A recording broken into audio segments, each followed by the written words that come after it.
வயது வரைக்கும் தான் வாழ்ந்தார். நாட்டுக்காக ஏன் அவர் உயிர் விட வேண்டும்? ஏன் அவருக்கு குடும்பம், மனைவி, உலக ஆசைகள் இருக்காதா? இப்படி சொல்லலாம். அன்னைக்கு எந்த டெக்னாலஜி இருந்திருக்காதனால தான் நாட்டின் பக்கம் திரும்பி இருப்பாங்க. அப்படி கிடையாது. டெக்னாலஜி இருக்கட்டும், இல்லாமல் போகட்டும், பிறந்த மண்ணுக்காக உயிரை கொடுக்க முஸ்லிம்கள் எப்போதும் தயாராக இருக்க வேண்டும்.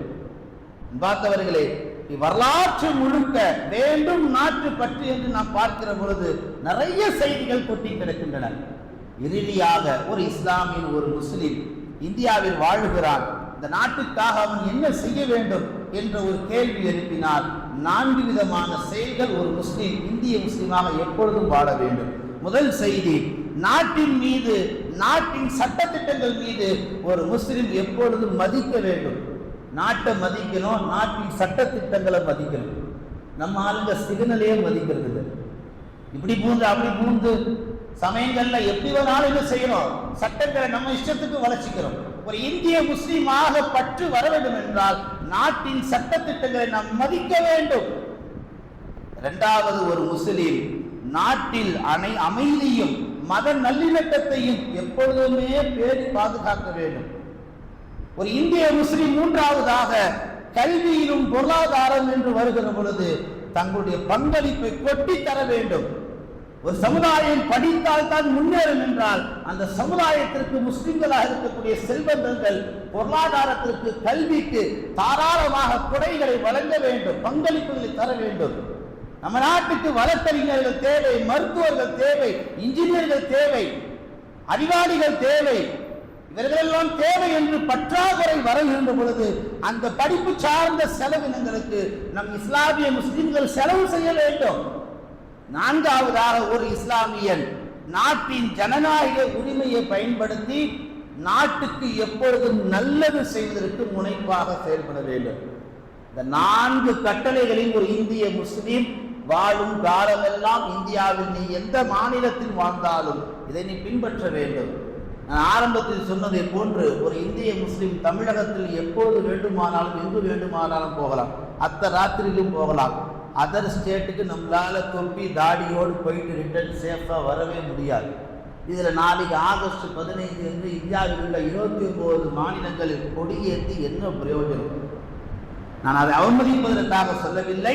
சுதந்திர கொடி ஏற்றக்கூடியவர்கள் நாடு சுதந்திரம் பெற்றதற்காக ஏற்றப்படுகிறது.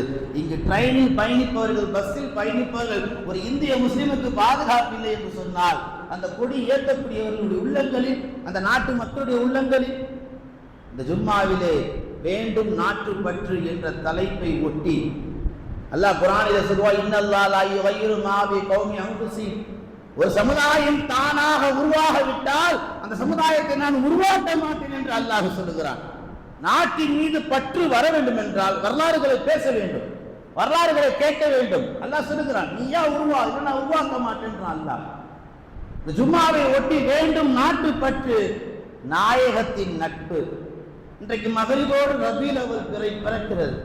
பிறக்கக்கூடிய இந்த ரபீல் அவல் பிறையை ஒட்டி நாயகத்தினுடைய ஃப்ரெண்ட்ஷிப் நமக்கு அவசியம். நட்பு என்ற பெயரில் யார் யாரோடு தொடர்பு வைத்திருக்கிறோம், அந்த தொடர்பெல்லாம் நம்மை மறுமையில் அழைத்து செல்லுமா, பலன் தருமா, சுவனத்திற்கு இழுத்து செல்லுமா என்று கேட்டால் சத்தியமாக கிடையாது. குர்ஆனில் அல்லாஹ் பேசுவான், யா லைத்தனி இத்தகது மஅர் ரசூலி நபியா மஅர் ரசூலி சபீலா.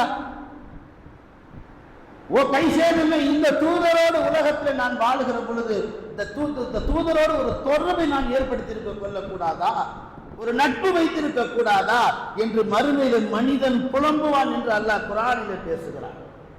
காரணம் என்ன?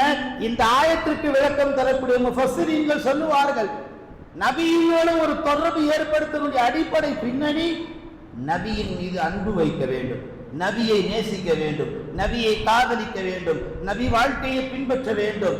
மொத்தத்தில் கடைசியாக நபியின் மீது புகழ் மாலை, மௌலுதுகளை, பாடல் வரிகளை புகழ்ந்து பாட வேண்டும். இதுதான் அந்த ஆயத்தினுடைய அற்புத விளக்கம் என்று உலமா பெருமக்கள் குறிப்பிட்டு காமிக்கிறார்கள்.